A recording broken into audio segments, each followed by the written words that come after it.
Welcome back to another episode of Past 7. I was blessed enough to come back to one of my alma maters, Harlan Elementary School. I suffered a lot of soul loss here, so I wanted to come back here and just be someone who actually does the work and speaks about the work, going through hardship and at the same time overcoming these hard situations and allowing myself to grow from these situations. So it's one of those things you just gotta, you just gotta keep pushing forward and just keep learning and growing upon the situation, because the situation is always going to grow upon itself. And always being of service, you just always have to be in positions to keep overcoming this tough situation, which is called life, and growing as a human while going through these ascension symptoms, and at the same time transcending the situations that keep us in places of strife and hurt, just in lower altitudes instead of being in higher chakras of healing, growth, and things like it. And you do have the eye on you, or when your left hemisphere, your brain, or how do I say it, your subconscious is actually showing you certain homunculus to certain other people's inner strife and inner struggles and the things they're going through. You have to always be in a space of actually understanding it, and at the same time being able to traverse it and just kind of keep rolling, just keep allowing the things that help you grow to grow. And one of the main reasons I always come to schools and areas that have a lot of churches and things to it, because a lot of spirits kind of dwell in those areas, and if those spirits are dwelling in the church,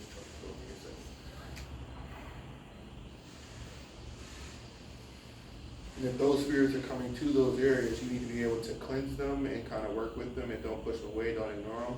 Because everybody else will ignore it, but you have to be a person who is here as a light worker to do this work, to push these spirits off and allow these spirits to know that you're not here to be pushed around, you're here to be respected. So anytime they come up, you gotta step off, do your thing, and then figure it out.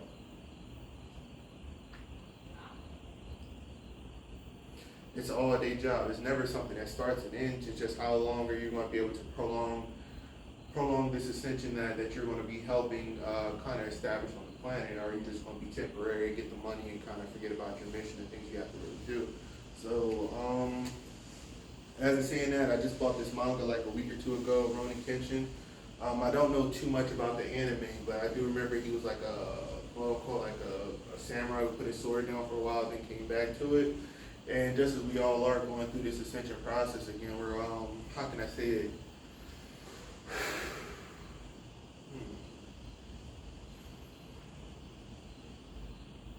We're cultivating experience with ourselves and kind of teaching ourselves how to remember things that we forgot through past life, soul loss and things like it. So it's not that what I'm saying is wrong, it's just this energetic ley line that is in the inner cities, it doesn't really support me, because I support life, and a lot of things of the culture, like I said, it still like promotes death.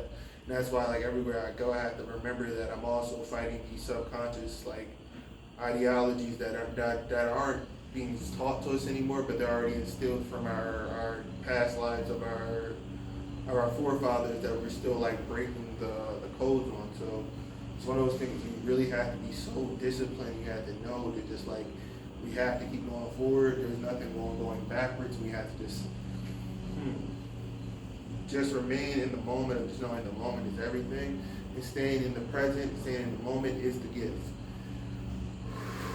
I'm still transmuting a lot of energy, so just be careful with me, be patient with me, excuse me.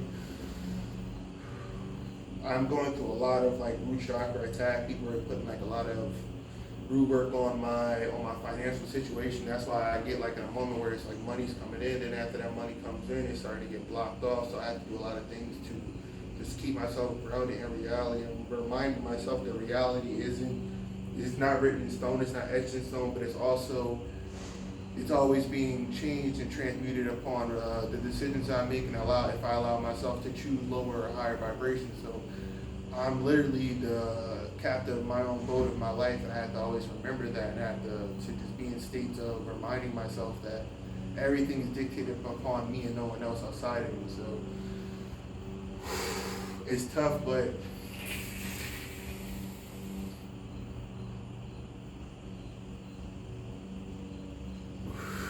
if we remember to stay in the moment, stay grounded, and allow life to always respond to us and us not respond to life, we can get to the places we're trying to go to. So as in saying that, back to the message, one of the big themes of today is just to stay grounded in the moment and never allow the moment to be too big for you, because you know what I mean, you're co-creating the moment second by second, and like I said before, you create your reality. There may be alternate versions of you in different timelines upon different people who etched what they were trying to do. Now it's stabilized. This is where you want. So you know what I mean. You just want to be in a moment where you're always able to remember what's going on around you. It isn't definite.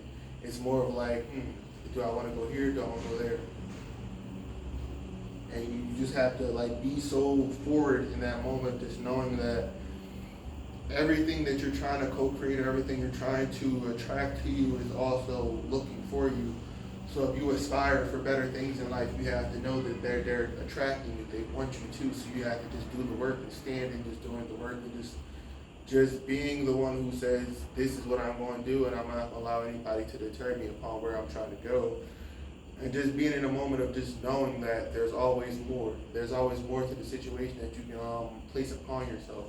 You just have to you have to want it. You have to own it. You have to own being in that situation. You have to own, just your space and allowing your space to be yours, and not allow other people to take that space for you. Because this space that you're co-creating, it's bigger than you. It's for everybody. Everybody who wants to be in a place of growth, they can get that. But just understand that a lot of people are still in the void. A lot of people are still trapped in darkness. So every time you step out of the house, you're taking a rebellious act to go against that void and shine in that absence of presence of light. So you have to always stand on that and be the person who's going to say, like, I'm not going back to these old norms that kept us in chains and shackles. You're going to say, I'm the person who's going to shatter those chains and be the strongest person that this reality supports. And it's going to support my change, because I'm not going to ask anybody. I'm just going to find it and do it on a day-to-day basis. And what I'm going to bring forward is going to be something of growth, but it's not going to be based upon just me. It's just going to be me as the forefront of it, me as the forebearer of it, me as the light bringer of it. And I'm going to bring that to everybody else. So as a light bringer, that means you're going to bring light to a grid system that is absent of the knowledge that needs it. It's not a knowledge of like it's a call. It's something that's in your heart that you're going to share with the reality. You're going to ground within a 3D space that's going to help people, fortify their souls, so they can know that even in the darkest of moments, there is light. There's light that's within you that you have to be able to push into, because no one else is going to do it but you. So if you're allowing yourself to grow in those moments, growth will find you. You'll be replanted, reseeded, and everything will work in your highest favor. So it's just always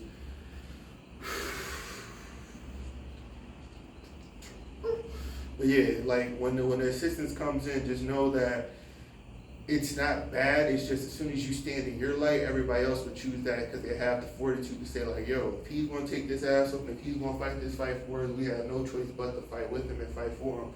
And it's like, it's not that you have to fight for me. You're fighting for your own freedom to be a sovereign being. And just know that at first it's going to be hard. It's not going to be easy. But as long as you keep persevering and you keep doing your thing of trying to be the greatest version of yourself, it's going to happen. You just can't let anybody deter you from going to where you're trying to go. You have to know that everything's always working in your highest favor, and just knowing that if you push that out there, it will come back to you. If you do it, it will respond for you, It'll respond with you. So growth is something where you got to be determined for it. It's not something that just somebody's going to just do for you. You have to do it. You have to own it. It's something that you have to know. It's something you have to breathe. It's something you have to truly respond with. It's a living thing that's around us, and as long as we can tap into it, it will tap back into us. As long as we allow it to be within us, we will be within it. And it's just one of those things where as long as you're allowing yourself to grow, as long as you allow growth to be your main focus upon life, you will get to where you're trying to go to. So just be patient. Don't rush anything, and just don't allow people outside you to push narratives upon you that don't belong to you. Just allow yourself to always be in the truth and the light of who you are, and everything will respond to you.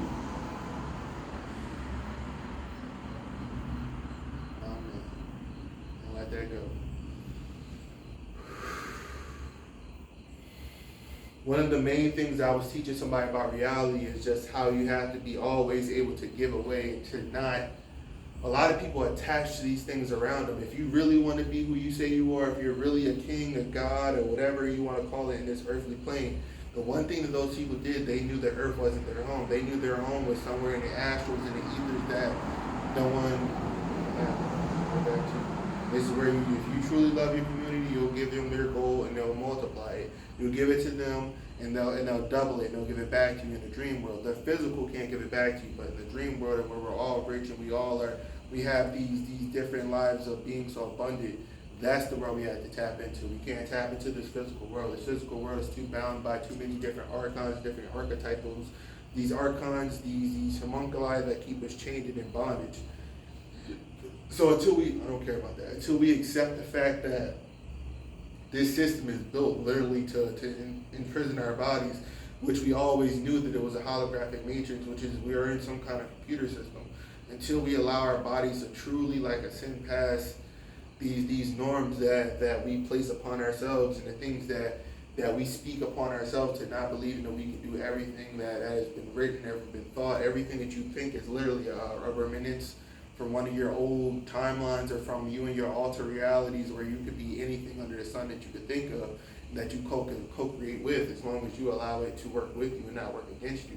And it's always just like, am I going to really go back to how I was, or am I going to stand in the light of who I am? And that's one of the things you have to always you have to be aware that you're creating your reality second by second. You're creating your reality between every thought you have, every emotion that you push out, everything that you want to be, you are. It's not something like people are taking things from us. It's more of how long can you sustain this essence that you're trying to co-create with? Because at this point, our solar plexus is always being attacked in ways in which we're expanding, but we're expanding so fast that it's just kids that are still happy, kids from 13 to maybe 6 or 7, that is the perfect age to be in this time, because our bodies, once you hit past 18 to 16 to maybe plus, that's where we're already been too boggled down by the system. We've already been brainwashed by school systems, churches, and so many different organizations that it's going to be too hard to get back to that original sense of self and actually being free to who you really are, actually responding to the things that you want to respond to. And my man, I appreciate you. Give it away, bro. You can have that. You can have that, bro. All right, sir. Thank you, sir. You got it. Trust the fucking universe, man. Excuse me. Trust the universe.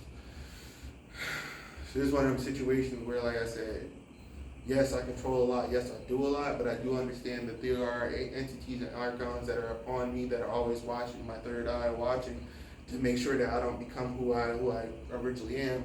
And just like if anybody who watched the movie, I think it was one of the Thor movies, where Loki got one of the transmissions from one of the frost giants, and they told him they had a conversation, and after the conversation was gone, he came back to regular Earth, and that's what we're having right now. We're having downloads with all these extraterrestrial beings, and we're not knowing it, but where we're having these conversations, we're having these downloads with people who aren't really human. Most people who are trying to tap into us now and distract us are the 3D beings that we are from past lives or from ex-girlfriends. And the stronger you are, the more these women will try to interfere upon your what you're trying to do with your reality. So you have to always just be I'm surrounded by dark beings, and I can't let these dark beings really take over my reality and take over what I'm trying to do. So it's almost just knowing that it's not that you have eyes in the back of your head, but you can sense into when these beings are doing what they're doing. And you have to be somebody who just knows that these are people who feed on light. And most, not gonna say most women, but women, it's hard because their solar plexus and their sacral is always being attacked by a society that has, how can I say it, has based so much sex-driven, lust, earthly attachments, until you can allow women to actually be safe and actually create from their own way of perceiving reality, which is in an abundant state. It's just how do I make a world for women to actually be safe, so we can bring in all these new timelines, and we can have kids actually be star seeds that are trying to be star seeds, or be extraterrestrials, and because we're all extraterrestrials, there's nobody on this planet who's actually human. How can we float through a rock through space and we think that we're actually human? Some kind of monkeys that just originated on a planet. Yes, we may have been planted by someone, but those people that planted us they're not who we think they are. So it's like, you can't let your imagination run wild with it. Don't go too deep into it. But just understanding that these beings are around us, they do exist, they're watching our progress at all times. And the more you come into consciousness of these beings, the more these beings will either help you grow, or they'll do everything because they know that you're trying to free people and create a life for people to actually step outside of their programming, as in right now, which I'm knowing that somebody is like trying to attack my root chakra again and emasculate me, that I have to like kind of look off and watch my back and my front at the same time. And it's just a beautiful thing, and just knowing that, you know what I mean, we can always do this. We can always be in a state of the present without actually being in depressed states of allowing other people to create from our reality and create from our space of knowing. And our inner knowing is what keeps us free. It's not our relationships that we have with friends and family. It's our inner knowing that there's something bigger that's going to drive us here.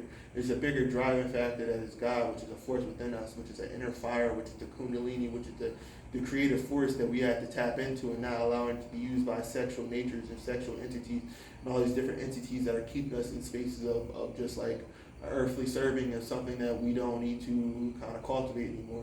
It's hard to get out of those spaces and tap into your true self when you have so many things distracting you from God, and allowing God to truly run the ship. And just know that there's many gods on this planet, but which God actually creates, actually taps into your creative force and allows that creative force to actually work upon you. You know, that's the most important way.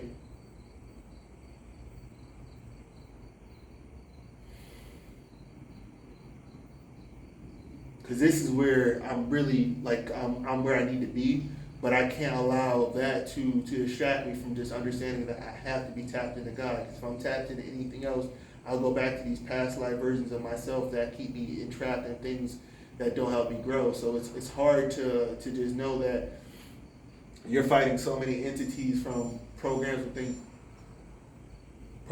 yourself and outside of yourself that are going to keep you distracted. But I guess there's some type of fourth dimensional like entity that's telling me I need to kind of keep moving, and I'm actually on a school property, so I'm going to leave. But just understand that this is my potential of who I can be if I have more time to place upon myself, and I'm not defending myself at all times, physically, mentally, and spiritually, and I can actually like let my hair down for a moment and actually embrace the things that are going on around me and for me. So I'm gonna say just like thank God for the moment, thank God for the growth, and thank God for keeping me evolving and stepping into how I actually am and not allowing things to distract me.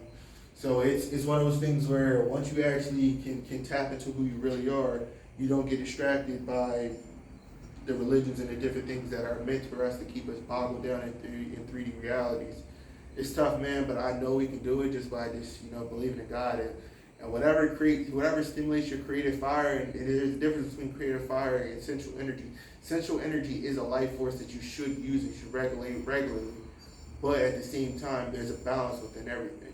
I'm going to get out of here. I'm going to do one more later on, hopefully, and just know that there are a lot of entities attached to me. You can kind of tell. You can kind of see the strings. You can spool. You can see the strings. You can feel into the strings. You can see that people really want to emasculate you and keep you in a lower force. So just do whatever you can to shine above it and just keep being your greatest self. On and out. Nice.